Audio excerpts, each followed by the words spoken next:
پشاور میں بدترین دہشت گردی، دیر کالونی کے مدرسے میں درس حدیث کے دوران خوفناک بم دھماکہ، 8 افراد شہید۔ پولیس حکام کے مطابق نامعلوم شخص بیگ میں دھماکہ خیز مواد رکھ کر گیا، 4 سے 5 کلو مہلک بارودی مواد تھا۔ واقعے کا مقدمہ درج کر لیا گیا۔ آئی جی خیبر پختونخوا کہتے ہیں دہشت گردی کی اطلاعات نہیں تھی، شرپسندوں کو کیفرے کردار تک پہنچائیں گے۔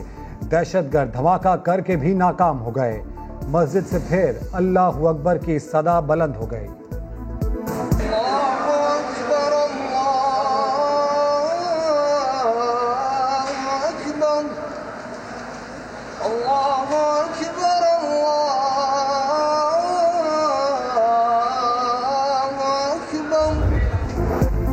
وزیر اعلیٰ خیبر پختونخوا کا شہداء کے لواحقین کے لیے 5 لاکھ اور زخمیوں کے لیے 2 لاکھ روپے کا اعلان۔ وفاقی کابینہ کی دھماکے کی شدید مذمت۔ وزیر اعلیٰ پنجاب مریم نواز، فضل الرحمان، بلاول بھٹو سمیت دیگر کی بھی مذمت۔ وزیر اعظم نے کہا بزدلانہ حملے کے ذمہ داروں کو قانون کی گرفت میں لائیں گے۔ حکومت اور حکومتی ادارے اگر ہمیں تحفظ فراہم نہیں کر سکتی تو میں تمام دینی مدارس سے اپیل کرتا ہوں کہ وہ اپنے مدرسے اور اپنے مدرسے کے اندر پڑھنے اور پڑھانے والوں کی سیکورٹی کا انتظام خود کریں۔ حکومت دہشت گردی ختم کرنے کے دعوے کر رہی ہے اور پشاور میں معصوم بچوں پر حملے ہو رہے ہیں۔ مولانا فضل الرحمان کی تنقید، کہا مدارس سیکورٹی کا انتظام خود کریں۔ احسن اقبال کا بھی شکوہ، کہا حکومت نے سیکورٹی اداروں کو سیاسی مخالفین کے پیچھے لگا دیا اور دہشت گردوں کی چاندی ہو گئی۔ جب سیکورٹی کے اداروں سے سیاسی کام لیا جائے گا، انہیں مخالفین کے پیچھے لگا دیا جائے گا تو دہشت گردوں کی چاندی ہو جائے گی، وہ پھر زندہ ہو جائیں گے۔ اپوزیشن کے جلسوں سے گھبرانے کی ضرورت نہیں، جارحانہ موقف اپنائیں۔ وزیر اعظم کابینہ کے اجلاس میں اظہار خیال، وزراء کو ہدایت کی اپوزیشن جلسوں میں بھارتی اور اسرائیلی بیانیے کی مذمت کی جائے۔ مجرموں اور دہشت گردوں کی حوالگی کے لیے بھی وفاقی حکومت کا بڑا اقدام۔ ایران اور افغانستان سمیت 5 ممالک سے ملزمان واپس لانے کی تیاری۔ کابینہ ارکان کا نواز شریف کی واپسی کے لیے برطانیہ سے معاہدہ کرنے پر اصرار۔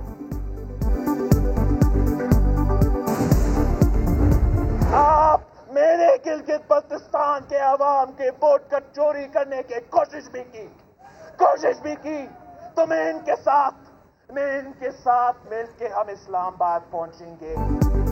سب کو خبردار کرتا ہوں، ووٹ چوری کرنے کی کوشش کی تو ہم اسلام آباد پہنچیں گے۔ بلاول بھٹو کا اسکردو میں کارنر میٹنگ سے جارحانہ خطاب، کہا کٹ پتلی کسی اور کٹ پتلی کو سپورٹ کر رہی ہے، 15 نومبر کو جیت کا جشن منانے تک یہیں رہیں گے۔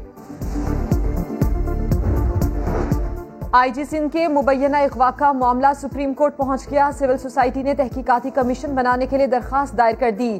کیپٹن صفدر کی گرفتاری پر تحقیقاتی کمیٹی کا اجلاس۔ کمیٹی کو بتایا گیا ہوٹل سے لے کر تھانے تک اور آئی جی سندھ کے گھر سے گزرگاہوں تک کی CCTV فوٹیجز حاصل کر لی گئی ہیں۔ کمیٹی کیپٹن صفدر کا موقف بھی لے گی۔ آئی جی اور ایڈیشنل آئی جی کو بھی طلب کیا جائے گا۔ حکومتی حلیف حریفوں سے جا ملے، سردار اختر مینگل کی مریم نواز سے ملاقات۔ پی ڈی ایم کی تحریک کے اگلے مرحلے پر تبادلہ خیال۔ میڈیا سے گفتگو میں اختر مینگل بولے ہمیں بھی حکومت کی طرح محاذ کھولنے ہوں گے۔ حکومت ہمیں ٹف ٹائم دے رہی ہے تو ہم بھی کس طرح حکومت کو ٹف ٹائم دیں۔ صرف جلسے جلوسوں سے تو کام نہیں چلے گا، کچھ دمادم مست کلام بھی ہونا چاہیے۔ سپریم کورٹ نے شہباز شریف کا نام ECL میں شامل کرنے کے لیے نیب کی اپیل مسترد کر دی۔ جسٹس منیب اختر نے ریمارکس دیے، مشکوک ٹرانزیکشنز کرپشن کے زمرے میں نہیں آتی۔ احتساب عدالت نے کمر میں تکلیف کے باعث شہباز شریف کو بیڈ دینے کی درخواست منظور کر لی۔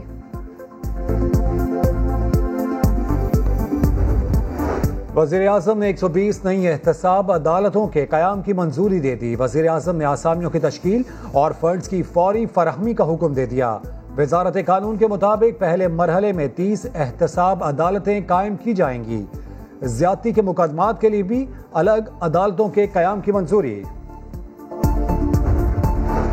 مہنگائی میں کمی تک چین سے نہیں بیٹھوں گا، وزیر اعظم عمران خان کا اعلان۔ وفاقی کابینہ کی بیٹھک میں وزراء نے مہنگائی کی دہائی دی، بیوروکریسی کو بے لگام قرار دیا۔